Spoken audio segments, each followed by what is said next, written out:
नाही ऐक नको नाही बस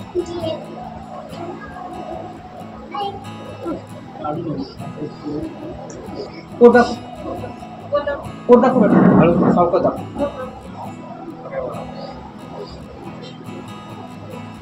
कधी ते डोक्यातलं काढून पोटात ठेवले काहीतरी डोक्यात काहीतरी आपल्याला नाही कळत.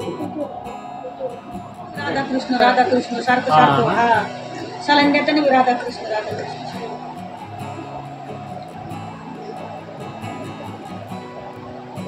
गेले तू नाश्ता केला शाळेत जाते तू किती आहे हा ते 1 2 3 येतं 1 बरोबर 1 2 1 2 3 4 हां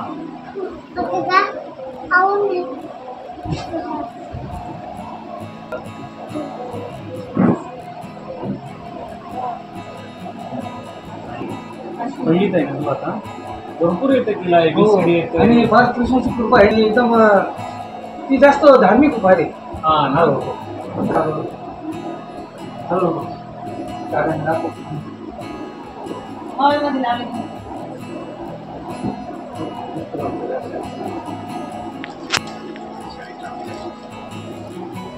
आवडतात सगळे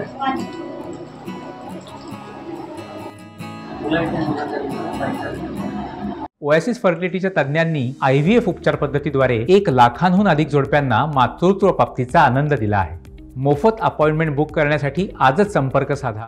नगर शहरातील शिवमन आरे जे आहेत त्यांची ही लहान बच्चू अवघ्या मला वाटतं 5-6 वर्षाची आहे आणि तिला मेंदूमध्ये गाठ आली होती. मेंदूच्या शस्त्रक्रियेसाठी तात्काळ अर्थसहाय्याची आवश्यकता आहे अशी माहिती मला या ठिकाणचे नगरसेवक श्री धनुभाऊ जाधव यांनी दिली आणि त्यानंतर शिवमन आरे सरांशी देखील त्यांनी आमचं बोलणं करून दिलं. राज्याचे संवेदनशील मुख्यमंत्री एकनाथजी शिंदे साहेबांच्या कानावर आम्ही ही गोष्ट टाकली की असा असा विषय आहे आणि आपल्याला मुख्यमंत्री वैद्यकीय सहायता निधीमधून अर्थसहाय्य करण्याच्यासाठी एक विनंती त्यांची आली आहे. एक क्षणही न दवडता राज्याचे मुख्यमंत्री एकनाथजी शिंदे साहेबांनी आम्हाला आदेश दिले की तात्काळ सोपस्कार कागदोपत्रे वगैरे जे काय असतात ते नंतर करा, पण तात्काळ या बाळाचे प्राण वाचले पाहिजे. त्याची शस्त्रक्रिया पैशाअभावी थांबू नये याच्यासाठी जी जी काही आवश्यक कार्यवाही आहे ती करा.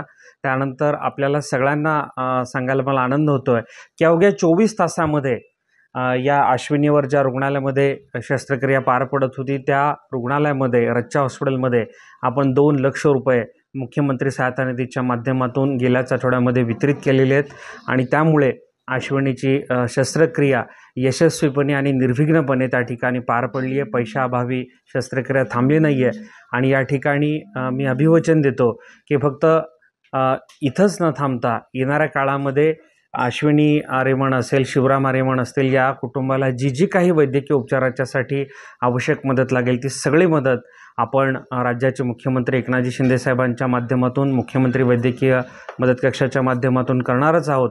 मात्र सोबतच त्यांना काही येणाऱ्या काळात शैक्षणिक देखील जी मदत लागेल ती देखील आपण श्रीकांत शिंदे फाउंडेशनच्या माध्यमातून करणार आहोत.